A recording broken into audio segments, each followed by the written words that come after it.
21년 2월에 제가 처음 유튜브 설교 방송을 올리기 시작했을 때에 그때 모든 것이 미흡했습니다. 장비 수준도 그렇고 컴퓨터도 사양이 낮은 노트북을 사용했더니 문제가 많았지요. 그래서 궁여지책으로 당근마켓을 뒤져보다가 예전에 폐업하는 PC방에서 컴퓨터를 판다고 하였길래 거기서 그래도 사양이 괜찮은 것을 가지고 구매를 했지요. PC방 의자랑 포함해서 또 컴퓨터랑 같이 한 45만 원인가 주고 구매를 했었는데 사양으로 볼 때에 컴퓨터 사양으로 볼 때 별 나쁜 금액은 아니었습니다. 하지만 문제는 유튜브 방송 녹화 과정에 늘 에러가 발생을 했습니다. 컴퓨터로 다른 작업을 하는 데는 문제가 없었지만 그런데 유튜브 녹화를 할 때면 항상 문제가 발생하는 거예요. 그래서 이 녹화 프로그램을 돌리면 컴퓨터가 자꾸 나 죽겠다고 뻗어버리는 거예요. 그래서 많은 돈을 주고 사왔던 컴퓨터가 영 메롱이 되어버렸죠. 현재까지 그냥 방치해 놓고 있습니다. 앞으로 게스트하우스를 이렇게 하게 되면 거기서 사용하게 될지는 모르겠지만 아무튼 중고로 구매했던 것이 저의 어쩌면 실수였던 것 같습니다. 그래도 감사한 것이 있습니다. 수도 없이 많은 사람들이 앉아서 사용했던 PC방 의자를 제가 3만 원인가 주고 구매를 했는데 정말 지난 3년 넘게 오랫동안 잘 사용해 왔는데요. 그래서 제게로 와서 이 PC방 의자 너무 고생을 많이 했는지 시트지가 다 뜯어지고 그래서 인조 가족이 이게 꼴이 말이 아닌 상태가 돼 버렸죠. 그래서 우리 남집사님께서 의자 보수용 시트지를 붙여주셔서 또 새 것처럼 이렇게 되었는데 문제는 덧붙인 시트지가 자꾸 밀려 내려간다는 거예요. 처음에는 잘 붙어 있더만 자꾸 밀려서 내려가길래 이것을 보수할 때 의자 바닥을 완전히 빼내어서 인조 가죽을 덮어 씌우면 괜찮을 텐데 이런 생각이 드는데 그렇게 하기에는 작업이 너무 많은 거예요. 그러던 차에 교회에서는 새롭게 의자를 구매했는데 이것도 너무 제가 앉기에 너무 높아가지고 이렇게 편하지가 않는 거예요. 처음에 딱 앉아봤을 때 이 착용감, 착석감이라고 할까요? 영 좀 이상했죠. 그래서 어제 새벽에 제가 묵상글을 다 적은 후에 전에 쓰던 이 의자를 완전히 바닥을 뜯어내고 그리고 오늘 사방폭이 1m가 넘는 시트지를 이렇게 주문했는데 완전히 덮어서 씌워서 작업을 밀리지 않게 할 예정인데요. 제가 이 의자랑 3년 전에 처음 만났을 때 그 의자는 말 그대로 폐업하는 PC방의 고물 의자였고 그때는 사실 코로나 시기였기 때문에 또 3만 원이라고 하는 이 금액의 인식 때문인지 별로 탐탁지는 않았는데 새로 구입한 의자에 앉아 보니 야 그래도 그 전에 앉아봤던 의자가 참 괜찮은 의자네 이런 생각이 드는 거예요. 고물 의자였지만은 그래도 편한 의자였네 이런 생각이 드는 거예요. 처음에 제게서 별로 좋은 느낌은 아니었지만은 그러나 그 의자에서 저는 지난 3년 넘게 꼭 두세 병 묵상글을 적게 해준 의자라서 제게는 참 너무 귀한 의자였죠. 시중에 파는 좋은 의자는 정말 비싸서 꿈을 못 꾸는데 3만 원짜리 폐업하는 PC방 의자, 그 고물 의자가 그동안 얼마나 효자였던지 새로 구매했던 의자에 앉아보고 나서야 이렇게 알았던 거죠. 여러분 3만 원이라서 별 기대감도 없었고 이렇게 사용하다가 언젠가는 좋은 의자를 하나 사야겠다 생각했지만 갈수록 제 마음에 드는 게 어떤 마음이 드냐면 내 손때 묻은 의자가 참으로 귀하다 이런 생각을 해봅니다. 안경도 마찬가지죠. 철사로 묶어서 좀 거시기하지만 그래도 제 손때 묻은 이 안경이 편하고 또 이 성경도 앞부분이 많이 헤어졌지만은 그래도 제 손때 묻은 성경이 얼마나 귀한지 모르겠습니다. 제 차도 그렇습니다. 오래 타서 42만 킬로를 넘게 탔지만은 그러나 제 손때 묻은 차가 편하고 좋은 것입니다. 여러분 이게 사람이요. 사람의 손때가 묻었다는 것이 여러분이 앉아 계신 그 의자, 여러분의 손때 묻은 의자가 참 귀한 것입니다. 그래서 그 자리에서 하나님 앞에 설 때까지 기도하고 예배드리고 은혜 받는 것 여러분, 우리의 손때 묻은 것이 얼마나 귀한 것인지 어떤 식당의 아주머니는요, 주걱이 진짜 뭐 반도 안 남았는데도 이거 내가 처음 샀을 때는 이만했는데 반도 안 남았는데 그러면서도 그것을 아주 귀하게 여기고 자기 손때 묻은 것을 이렇게 방송에 보여주면서 이만큼 달았다 그랬는데도요 아주 좋아하시는 거예요. 사람들은 전부 자기 손때 묻은 것을 좋아하는 것 같습니다. 이제 얼마 후면 추석인데 고향도 귀한 것이 자기 손때 묻었기 때문에 그런 것 아닐까요? 하지만 반대로 아무리 고향이라고 해도 흉년이라는 변수가 있죠. 오늘 본문이 그렇습니다. 성경은 흉년으로 한 가정이 한 개인이 이동하는 내용들이 여러 번 나오는데 오늘 룻기라고 하는 성경도 흉년을 배경으로 하고 있는 것입니다. 여러분 인생에 흉년이 오면 자기 손때 묻은 고향도 자기 손때 묻은 정든 집도 버리고 양식을 찾아 떠나가는 사람들이 있지요. 오늘 룻기 서두에 나오는 이 엘리멜렉이라고 하는 사람은 아내와 두 아들을 데리고 흉년으로 인해서 모압 지방으로 이사를 가는 것입니다. 이유는 바로 오늘 1절에 나오죠. 사사들이 치리하는 때에 그 땅에 흉년이 드니. 자, 그래서 오늘 룻기 1장 1절에는 룻기의 배경은 어느 시대요? 사사들이 치리하던 시대라고 밝히고 있죠. 여러분 사사는 하나님이 세우신 사람들인데 이 사사들이 이스라엘을 다스리던 때였지만 사람들은 이 사사 시대의 특징이 무엇이냐면 하나님이 세우신 사사들이 이스라엘을 치리하던 그때였지만 사람들은 자기 생각에 자기 소견에 옳은 대로 살았다는 것이 바로 사사 시대의 또 하나의 특징이라는 것입니다. 한마디로 영적으로 매우 암울했던 그런 시대였죠. 이때에 바로 엘리멜렉과 나오미 부부는 이방인들의 땅인 모압 땅으로 이주하고 그곳에서 이방인 며느리를 이렇게 맞이하게 됩니다. 기근과 가뭄으로 고통당하던 베들레헴보다 물이 풍부한 지역인 모압 땅으로 이주하는 일은 현실적으로 볼 때는 정말 매우 아주 현명한 일이라고 볼 수가 있죠. 현명한 행동이라고 볼 수가 있죠. 그러나 이스라엘 땅을 떠나는 일이나 이방 여인들을 며느리로 맞이하는 일들은 성경에 이방인들과는 뭘 맺지 마라 그랬냐면 사돈 맺지 마라. 그렇게 내 딸을 그 집에 며느리를 주지 말고 그 집 아들을 내 사위로 맞이하지 말라고 성경은 이야기하고 있죠. 그렇게 볼 때 이방인 며느리를 맞이하는 것은 하나님의 명령을 정면으로 위반하는 그런 행동이 되겠죠. 이러한 모습은 엘리멜렉과 나오미 이 부부의 가정이 하나님의 말씀에 정말 어떤 깨어 있는 가정이라고 볼 수는 없고 어쩌면 더 무관심했었고 영적으로 굉장히 암울한 시대, 이 사사 시대에 사는 사람들의 일상의 모습들을 너무나 잘 대변해 주고 있는 그런 모습을 우리는 알 수가 있죠. 자기 소견에 옳은 대로 행하여 여러분 먹을 것 때문에 하나님의 말씀을 어기고 모압 땅으로 건너간 엘리멜렉 어떻게 됩니까? 과연 그 가정에 엘리멜렉의 가정에 흉년의 문제가 해결됩니까? 3절 같이 읽어봅니다. 나오미의 남편 엘리멜렉이 죽고 자 제가 잘못 읽었습니까? 나오미의 남편 엘리멜렉이 죽고 제가 잘못 읽은 것 같으네요. 웃는 거 보니까요. 5절도 읽어봅시다. 말론과 기론 두 사람이 다 죽고 그 여인은 두 아들과 남편 뒤에 남았더라. 여러분 엘리멜렉이 죽고 난 뒤 어머니 나오미는 두 며느리를 맞이하게 됩니다. 어디 말씀이죠? 4절 말씀이죠. 어디 중에서? 그들은 모압 여자 중에서 그들의 아내를 맞이하였고 자 그리고 4절 말씀에 의하면 어떻게 해요? 그들이 거기에 거주한 지 10년쯤에 여러분 지금 세월이 10년이 흘렀습니다. 우리가 생각해 볼 때 충분히 손주들이 생겼을 가능성이 있습니다. 그죠? 하지만 성경은 말론과 기론의 자식에 대한 기록은 나오지 않고 10년의 세월이 흐른 뒤에 두 아들의 죽음을 이야기하고 있습니다.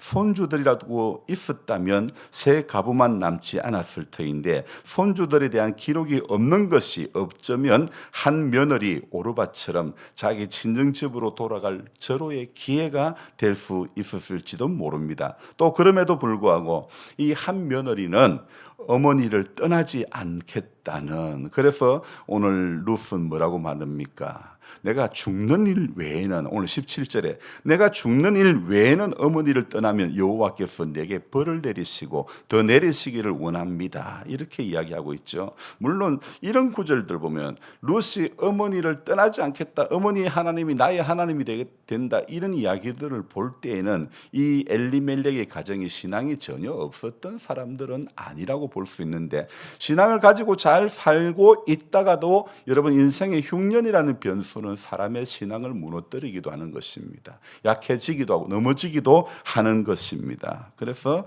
우리는 오늘 그럼에도 불구하고 이 룻은 시어머니를 떠나지 않는 그런 이 룻의 이야기는 어쩌면 더욱 애처로워 보이기도 하죠. 왜냐하면 손주 하나 없이 새 가부만 남아있는 그 상황 가운데서 동서는 가고 나서 자기는 어머니의 하나님이 내 하나님이 되고 내가 죽는 일 외에는 떠나지 않겠다, 어머니를 떠나지 않겠다는 이런 모습들은 보면요, 참 애처로워 보이기도 하고 그런 모습을 볼 수 있죠.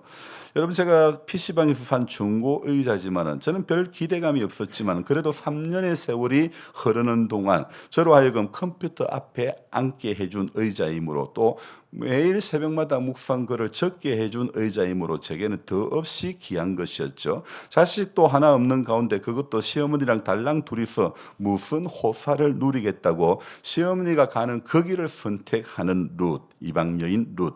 엘리멜렉은 자신의 지혜를 따라 모압으로 이주하는 것이 지금 이 상황에서는 이것이 최고라, 최선의 길이라고 생각했지만은 그러나 비참한 결과를 맞이하고 말았던 것이죠. 가장 엘리멜렉이 죽고 두 아들마저 죽고 이방인 며느리 둘과 이 시어머니 나오미만 남았죠. 그래서 나오미는요, 이제 고향 땅으로 돌아가도 농사 지을 사람이 없습니다. 이제 뭐 남자들이 있어야 덜에 나가 일을 하지. 나오미는 최악의 상황에 놓였으며 그녀는 절망할 수밖에 없었던 것이죠. 바로 그때 어떤 반전이 일어나느냐, 6절입니다. 같이 읽어봅니다.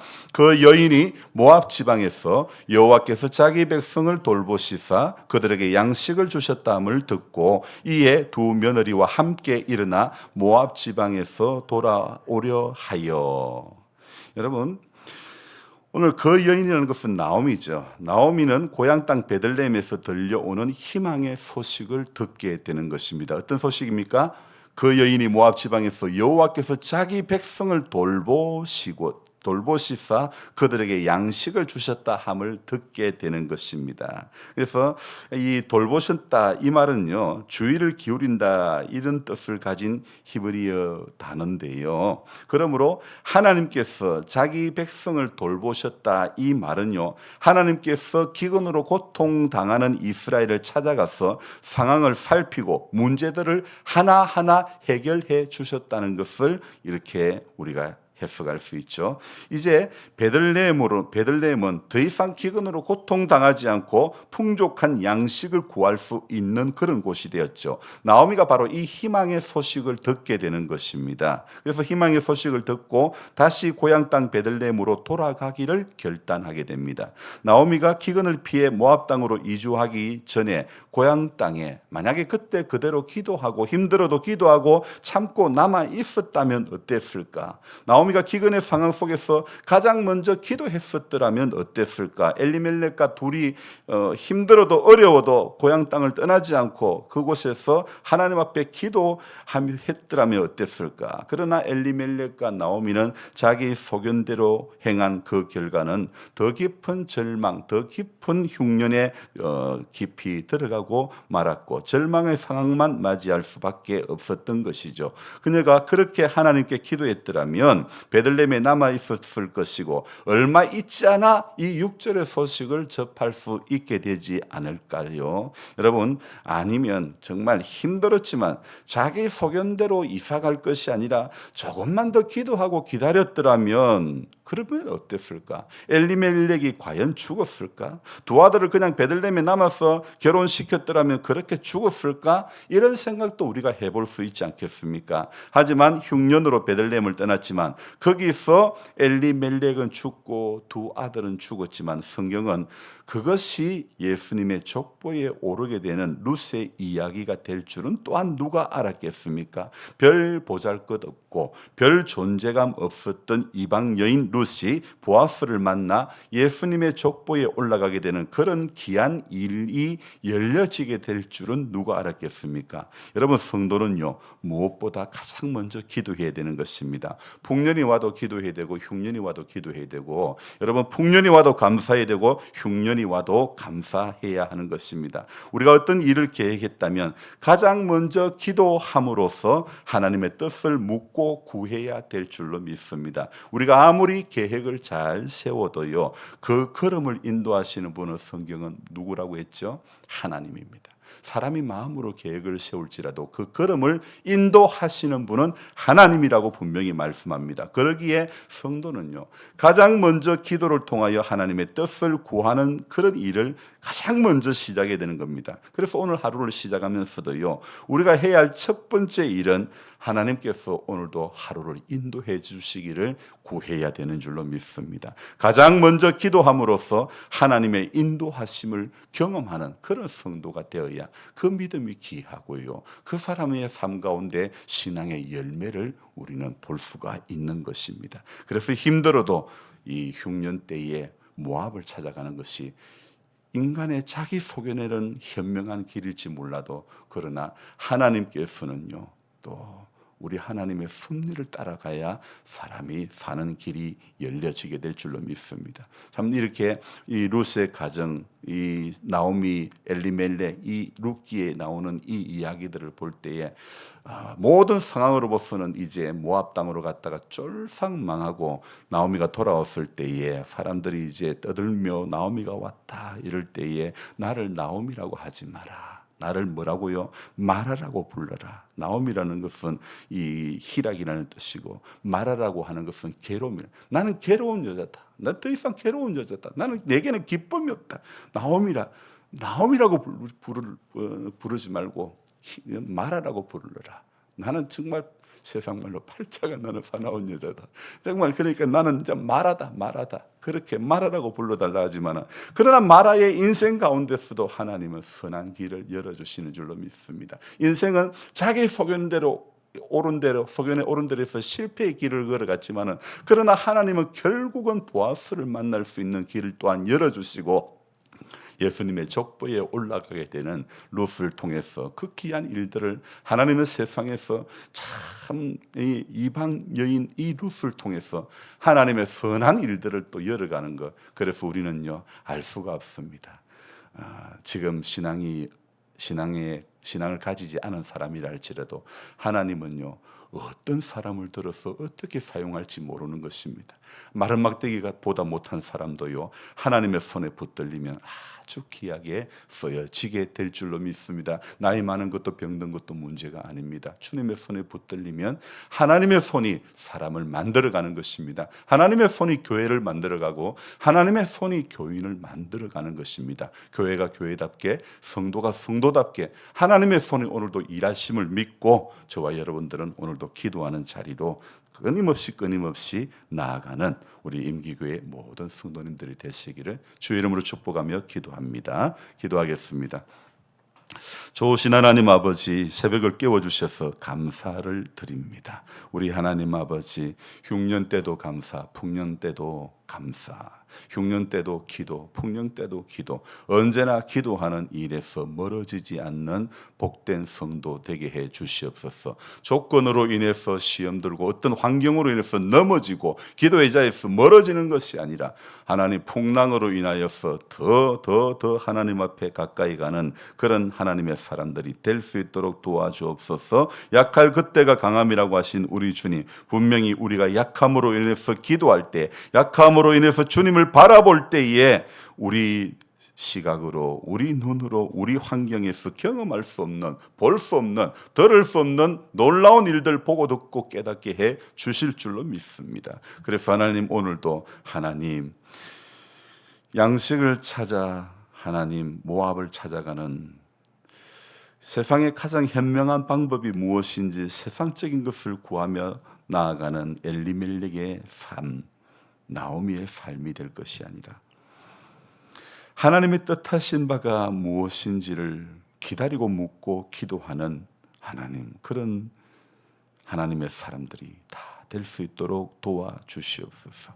육의 약함 가운데 있는 분들을 불쌍히 여겨주시고 하나님, 오늘도 그 약함 가운데서 치료하시는 하나님이 경험되어질 수 있도록 도와주시고 믿음으로 사는 자에게 하늘 위로 받게 되는 은총을 오늘도 맛볼 수 있도록 도와주시기를 간절히 바랍니다. 백수를 넘으신 분들, 아흔을 넘으신 분들, 여든을 넘으신 분들 하나님 한 분 한 분 기억해 주시고 아직까지 또 60에 70대에 있는 분들 하나님 축복하시고 강건케 하여 주시옵소서. 은혜로 살아가게 해주시고 은혜로 회복되어지게 하시고 새 힘을 얻게 해주시고 하나님, 크고 비밀한 것 보게 해 주시옵소서. 예수 믿는 재미가 넘쳐나는, 기도하는 재미가 넘쳐나는 그런 신앙의 재미를 날마다 경험하게 하여 주시옵소서. 기도하는 것이 그저 즐겁고 성경 읽는 것이 그저 행복하고 예배드리는 것이 그저 감격스러운 그런 우리 모두가 될 수 있도록 축복해 주시옵소서. 감사를 드리며 예수님의 이름으로 기도드리옵나이다. 아멘. 간절한 마음으로 주여 부르고 기도합니다. 주여, 주여, 주여. 아버지 하나님, 고맙고 감사드립니다. 좋으신 하나님의 선한 섭리를 기대합니다. 이날 하루도 일하시는 하나님,